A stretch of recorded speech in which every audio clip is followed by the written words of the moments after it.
మంచిది. ఈరోజు ఉజ్జియా అనేటువంటి రాజును గురించి, రాజు జీవితంలో కలిగినవి మనం ఈ రోజుల్లో ఎలా వాటిని నేర్చుకోవాలి. మనకి కొరింథీ పత్రికలో ఏముంటుంది? పాత నిబంధనల కాలం జరిగినవన్నీ యుగాంతమందున మనకి బుద్ధి కలగడానికి రాయబడ్డాయి అని ఉంటుంది కదా. చూడండి, మొదటి కొరింథీ పత్రిక 10వ అధ్యాయము 11వ వచనం. మన కొరింథీ పత్రిక ఏం చదువుతున్నాం? చదవండి. ఈ సంగతులు దృష్టాంతములుగా వారికి సంభవించి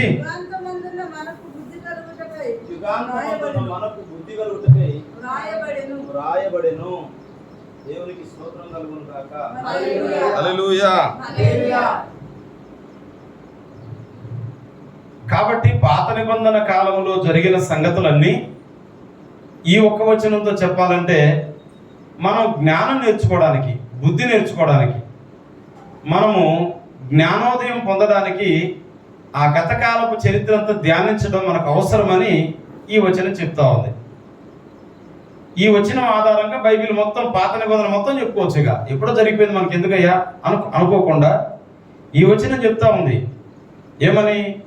దృష్టాంతములుగా వారికి సంభవించినవి మనకు బుద్ధి కలగడానికి రాయబడ్డాయి, మన జ్ఞానం కలగడానికి రాయబడ్డాయి, మన క్షేమం కలగడానికి రాయబడ్డాయి, మన మంచి కొరకు రాయబడ్డాయి అని బైబిల్ వాక్యం స్పష్టంగా చెప్తా ఉంది. సరే, ఈరోజు ఉజ్జియా అనేటువంటి ఒక రాజు గురించి మనం చదివాము. ఈ రాజు 16 సంవత్సరాల చిన్న వయసులో రాజు అయ్యాడు. ఇక్కడ ఉన్న పిల్లల్లో కూడా 16 సంవత్సరాలు ఉన్నాయి. చిన్న పిల్లలు. ఈ పిల్లలు కూడా 16 దాటినట్టే ఉంది. 16 సంవత్సరాల చిన్న వయసులో రాజు అయ్యాడు. ఏమండి, చిన్న వయసులో అధికారాలు వస్తే నాకు తెలిసి తక్కువ మంది మంచి చేస్తారు, ఎక్కువ మంది చెడు చేస్తారు. ఎందుకని? వారికి లోక జ్ఞానం అంతగా గొప్పగా ఉండదు. ఏది మంచో ఏది చెడో వారికి పెద్దగా తెలియదు. వారు తీసుకునే నిర్ణయాలు ప్రజలకు ఉపయోగకరమైన వాటికంటే ప్రమాదకరమైనవి ఎక్కువ ఉంటాయి. కానీ ఈ ఉజ్జియా రాజును బట్టి మనం నేర్చుకునే జ్ఞానం ఏంటంటే, ఈ ఉజ్జియా రాజు 16 సంవత్సరాల నాడు ఆయన రాజై మంచి పనులు చేశాడట. స్తోత్రం కలుగును గాక. హల్లెలూయా, హల్లెలూయా. ఏం పని చేశాడు? మొదటి వచనంలో చూడండి.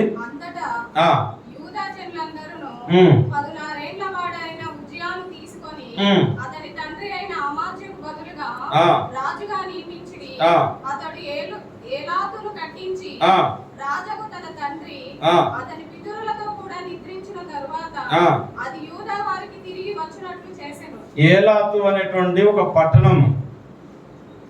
పట్టణాన్ని కట్టించి ప్రజలకు ఇచ్చాడట. స్తోత్రం కలుగును గాక. హల్లెలూయా. అంటే చిన్న వయసే కానీ ప్రజల గురించి ఏం ఆలోచన చేశాడు? నిజంగా ఇల్లు లేని వాళ్ళు ఎంతమంది ఉన్నారు? నిజంగా బీదరికులు ఎంతమంది ఉన్నారు? నిజంగా ఇల్లు సంపాదించుకోలేక బాధపడుతున్న వారు ఎంతమంది ఉన్నారు? మనిషికి ప్రాముఖ్యమైన 3 అంటూ ఉంటారు: కూడు, గుడ్డ, నివాసము. భోజనము, వస్త్రము, నివాసము. ఈ 3 ప్రాముఖ్యమైనవి అంటారు. ఎందుకంటే గాలిని మనం సృష్టించుకోలేము, భూమిని మనం సృష్టించుకోలేము, ఏమంటే పంచభూతాలను మనము సృష్టించుకోలేము. కానీ వీటిని మనం ఉపయోగించి తయారు చేసుకోవాలి. ఇల్లు, వస్త్రము, భోజనం. ఈ 3 చాలా ప్రాముఖ్యమైనవి. అందులో ఒకటి పట్టణం, నివాసములను కట్టించాడు. స్తోత్రం కలుగును గాక. చిన్న వయసు అండి, చాలా చిన్న వయసు. అతనికి ఒక మంచి మనసు కలిగింది. పేదల ఎడల దయ కలిగింది. స్తోత్రం కలుగును గాక. పాతకాల పాట ఉంది, కీర్తనలో కూడా ఉంది. ఏం మాట అంటే, దయగల వారిపై దయ చూపించును, కఠినుల ఎడల వికటము చూపును. దయగల వారిపై. ఈ మాటను బట్టి మనం నేర్చుకోదగిన పాఠం ఏంటి అని అంటే, మన హృదయం, మన మనసు దేవుని దయతో నింపబడాలి. స్తోత్రం కలుగును గాక. పరిశుద్ధాత్మ నింపుదలలో కూడా మనం ధ్యానించే విషయంలో అక్కడ ఒక మాట కనపడుతుంది. దయ అనే మాట కూడా ఉండొచ్చు అనుకుంటున్నా. గలతీ పత్రిక 5:22లో ఆత్మఫలమేమనగా సమాధానము, దీర్ఘశాంతము, దయాలుత్వము. మనుషులు దేవుని యొక్క స్వభావము చేత నింపబడితే వారికి క్షేమము, వారి ద్వారా ఎదుటి వారికి కూడా క్షేమము. స్తోత్రం కలుగును గాక. హల్లెలూయా. దేవుడు దయాగుణం గలవాడై, దయాలత్వము గలవాడై, ఏమండి, మనుషులందరి ఎడల ఆయన ఎన్నో కృప చూపిస్తున్నాడు, ఎన్నో కార్యాలు చేస్తున్నాడు.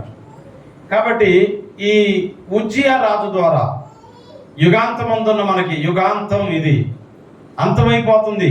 ఈ యుగం ఏది? కృపాయుగం అంతమైపోతుంది. మరలా ధర్మశాస్త్ర యుగం వస్తుంది. అంటే ధర్మశాస్త్ర యుగం యెరూషలేములో మరలా లేవి గోత్రికులు యాజకులు అవుతారు. అక్కడ యెహోవా దేవుని ప్రార్థన చేస్తారు. అక్కడ ఉదయ సాయంత్రపు నైవేద్య బలులు అర్పించబడతాయి. ఎవరైనా యెహోవాను అంగీకరించాలంటే యూదుల ఆచారం ప్రకారం వాళ్ళకు బైండ్ అయిపోవాలి, వాళ్ళకు లోబడిపోవాలి.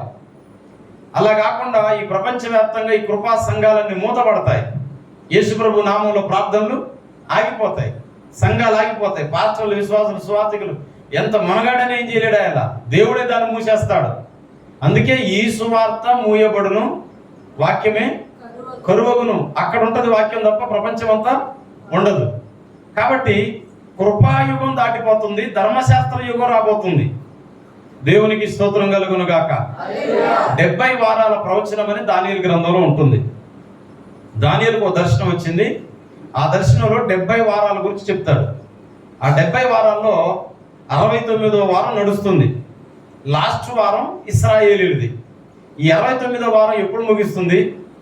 ఆ 70వ వారం ఎప్పుడు ప్రారంభమవుతుంది?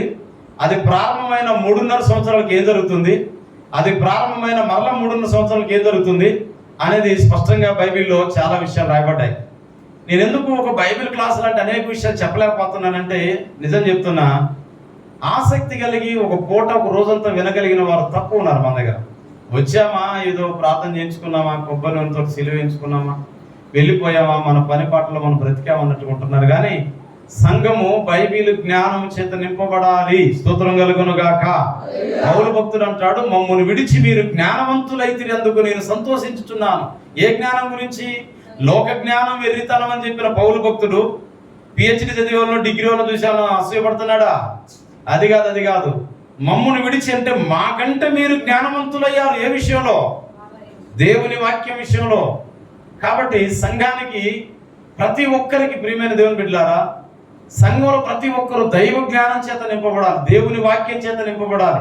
లేకపోతే మోసగించబడే రోజులు ఇవి, మోసపోయే రోజులు ఇవి, ఏమండి, పాడైపోయే రోజులు ఇవి. ఇది యుగాంతం, ఇది యుగాంతం. అంత్య దినాల్లో ఉన్నాం మనం. స్తోత్రం కలుగును గాక. సరే, ఇతని మొదటి విషయం చూసాము, ఇతడు దయాగుణము గలవాడు. దయాగుణము గలవాడు. ఏమండి, మన జంత్రమంత దగ్గర యూత్ని ఆడుకుంటా ఉన్నారు, పార్టీల వాళ్ళు యూత్ని ఆడుకుంటా ఉన్నారు. చూసారా? ఒక కర్రకు చివరిన మేకు పెట్టి కొట్టిన కర్రను చూపించారు. కానీ ఆ మేకుతో గాయపడ్డ మనుషులను చూసారా? నేను చూశాను, సిరిలో నేను చూశాను. కన్నీళ్ళు వచ్చాయి. ఎక్కడ పడితే అక్కడ 2 అంగుళాలు ఒళ్ళంతా గాయాలు కొట్టి పడేశాడు. దయ అనేది, ఇప్పుడు లాఠీ చార్జ్ చేయమని అధికారులు చెప్పారు. చేయాల్సిన ధర్మం, డ్యూటీ చేయాల్సిన ధర్మం వారి మీద ఉంది, ఓకే, కాదనట్లేదు. కానీ మేకులు పెట్టి కొట్టమన్నారా? ఎంత కఠినత్వం, ఎంత దారుణం, అది ఎంత అన్యాయం. చార్జ్ చేయమన్నారు కానీ హత్య చేయమనలేదు కదా, చంపమనలేదు కదా. ఎంత దారుణం. మరి పోలీసులు ఎవరు చావలేదు, మిలిటరీలు ఎవరు చావలేదు, అధికారులు ఎవరు చావలేదు, రాజకీయ నాయకులు ఎవరు చావలేదు, గవర్నమెంట్ ఆఫీసర్లు ఎవరు చావలేదు. సామాన్యుల ప్రాణంతో ఆటలు ఆడుకుంటున్నాయి గవర్నమెంట్. దానికి కారణం ఏంటంటే వారిలో దయాలత్వం లేకపోవడం, దయాగుణం లేకపోవడం. ఏమండి, ఇప్పుడున్న ధర్మేంద్ర ఎవరు ఉన్నారు కదా, విద్యాశాఖ మంత్రి, ఆయన ఎంటర్ అయిన కాడ నుంచి 42 సార్లు రకరకాల పేపర్లు అమ్ముకోవడం, కోట్ల రూపాయలకు అమ్ముకోవడం. ధనాపేక్ష సమస్త కీడులకు మూలమని వ్రాయబడినట్లు ఆ రీతిగా మోసానికి దిగజారారు. ప్రియమైన సంఘమా, దేవుని యొక్క వాక్యం నేర్పుతా ఉంది. తల్లిదండ్రులైనా, పిల్లలైనా, పెద్దలైనా బాల్యం నుండి మనం అలవర్చుకున్నటువంటి మైండ్ సెట్ని బట్టి ఉంటుంది. మనం అలవర్చుకున్న మైండ్ సెట్, మనం ఎలాంటి స్వభావాలతో పెరుగుతున్నాం, ఎలాంటి స్వభావాన్ని డెవలప్ చేసుకుంటున్నాం, ఎలాంటి తత్వాన్ని మనం నింపుకుంటున్నాం, దాన్ని బట్టి మన ఆత్మీయ జీవితం భవిష్యత్తు కనపడతా ఉంది. కాబట్టి మొదటి విషయం చూసాము, ఆయన దయగలిగిన వాడు, పేదలకు బీదలకు ఒక పట్టణము కట్టించాడు. దేవునికి స్తోత్రం కలుగును గాక. హల్లెలూయా. రెండవ విషయం, రెండవ దినవృత్తాంతములు 26వ అధ్యాయము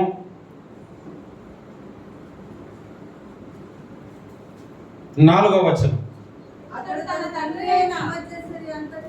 అతడు తన తండ్రి అయిన అమజ్య చర్య అంతటి ప్రకారము యెహోవా దృష్టికి యథార్థవంతుడుగా ప్రవర్తించెను, దేవుని దృష్టికి యథార్థవంతుడిగా ప్రవర్తించెను అంటూ అక్కడ ఒక మంచి మాట ముందు రాయబడింది. తన తండ్రి లాగానే. చాలా మంది కుమారులు ఏం చెప్తా ఉంటారంటే, ఎక్కువ శాతం వెనకటి తల్లిదండ్రులు ఎవరైనా మంచోళ్ళని చెప్తా ఉంటారు. ఇప్పుడున్న తల్లిదండ్రులు కాస్త తాగుబోతులై, దొంగలై, 2-3 పెళ్లిళ్ళు చేసుకొని రకరకాలుగా చిక్కా పట్టున్నారు. కానీ వెనకటి కాలం తల్లిదండ్రులు ఎప్పుడైనా మేము చెప్తా ఉంటాం, మా అమ్మ నాన్నను వారు పుణ్య దంపతులు అంటూ ఉంటాను. నేను ఏదో పొగడాలని కాదు, మేము కళ్ళారా చూసాం.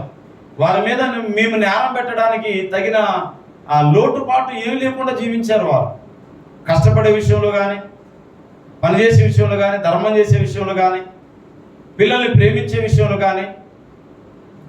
వారు మా కోడళ్ళ గురించి కూడా, మా పాస్టర్ కోడలే కదా, మా ముందు డబ్బాలు కొడితే ఇంట్లో పోయిన నన్ను వాయించదా. మా కోడళ్ళందరూ కూడా మా నాన్నని ఒక మాట మా మామయ్య పలానా రోజు గద్దించాడండి, పలానా మాట అన్నాడండి అని చెప్పలేరు. ఎవరు వాళ్ళ 6 కోడళ్ళ వల్ల కాదు, అంతే. వీలైతే నమస్తే ఒక చేతితోటి, వీలైతే 2 చేతులతోటి వందనాలు దండం పెట్టాల్సిందే తప్ప మా అమ్మ నాన్నని అంటానికి ఎవరికి శక్తి చాలదు, లేదు. వారి దగ్గర అటువంటి లోటు లేదు. వాళ్ళు నిరంతర కష్టజీవులు. వాళ్ళు పని చేశారు, పోషించారు. ఇలా ఇద్దరికి సేవ చేయడానికి చేత కావట్లే. మనకి నడువులు పడిపోతున్నాయి, చేతులు పడిపోతున్నాయి, మెన్నారాలు బిగుతూ ఉన్నాయి, తలనొప్పులు ఎక్కువైతా ఉన్నాయి. ఏమండి, టెన్షన్కి బీపీలు షుగర్లు వస్తూ ఉన్నాయి. మా ఇంట్లో 10 మంది, 2 చనిపోయారు. 8 మందికి వారు రోజు దంచి, ఒడ్లు దంచి, జొన్నలు దంచి, ఏమండి మిరపకాయలు కారం కొట్టి, పసుపు కొమ్ములు తెచ్చి పసుపు కొట్టి, ప్రతిది కూడా అల్లం ఎల్లిపాయలు నూరి ఇంట్లోనే ఇంటి పక్కన పెరట్లో అన్ని కొత్తిమీర పుదీనా ఇవన్నీ పండించి వారు చక్కగా నానా కష్టపడి బిడ్డల్ని ప్రేమించి వారు చేసి పెట్టారు. తల్లిదండ్రులు కష్టపడ్డారని చెప్పుకునే నేను కష్టపడకపోతే నా తండ్రి మార్గాన్ని విడిచిన వాడని అవుతాను. అర్థం కావడానికి ఈ స్టోరీ అంతా చెప్పారు. ఆ రీతిగానే ఇక్కడ ఈ ఉజ్జియా అనేటువంటి వ్యక్తి తన తండ్రి ఏ అడుగు జాడలో నడిచాడో, ఎలాంటి భక్తి జీవితం జీవించాడో, తను ఈ 16 సంవత్సరాలు ఆయన రాజు కాకముందు తన తండ్రి ఎటువంటి ఒక మంచి ఆత్మీయ జీవితాన్ని జీవించాడో అలాంటి ఆత్మీయ జీవితాన్ని ప్రారంభించాడు, కొనసాగించాడు. దేవునికి మహిమ కలుగును గాక. హల్లెలూయా. మీలో ఎవరైనా కొందరు అనొచ్చు, అయ్యా మా తండ్రి గారికి భక్తి లేదు. మీ పరలోకపు తండ్రి ఉన్నాడు, ఆయన వైపు చూడండి. మీ ఆత్మీయ తండ్రి ఉన్నాడు, ఆయన వైపు చూడండి. మనకు అనేకమైన భక్తులు బైబిల్ గ్రంథంలో ఉన్నారు, వారి వైపు చూడండి. ప్రపంచంలో కూడా మనకు ఆత్మీయ నాయకులు, మనకు బోధించేవారు, మనకు గద్దించేవారు, మనకు సరిచేసేవారు, మనకంటే ముందు సవాలుగా బ్రతికేటువంటి క్రైస్తవులు, సేవకులు, నాయకులు, పాఠకులు, గాయకులు, ప్రవక్తలు ఎందరో ఉన్నారు. వారి వైపు చూడండి. యుగాంతమందున్న మనము బుద్ధి తెచ్చుకోవడానికి ఈ సంగతులు రాయబడ్డాయి. మొదటి విషయం చూసాము, ఆయన దయాగుణముతో నింపబడ్డాడు, దానా ధర్మములతో నింపబడ్డాడు. స్తోత్రం కలుగును గాక. హల్లెలూయా. ఇప్పుడే రాజయ్యాను. రాజు అవగానే ఏం చేయాలి? మొదట మేము లాక్కోవడం, సంపాదించుకోవడం, దోసుకోవడం మొదలు పెట్టాలి. నేను బాగా సంపాదించుకున్న తర్వాత ఎంగిలి మెతుకులు వేసినట్టు తర్వాత ఎవరికన్నా ఏమైనా చేస్తే చేస్తాం, లేకపోతే లేదు. ఏమండి, జాగ్రత్త వినండి. దయగలిగి ఆయన ఒక పట్టణం కట్టించాడు. స్తోత్రం కలుగును గాక. రెండవ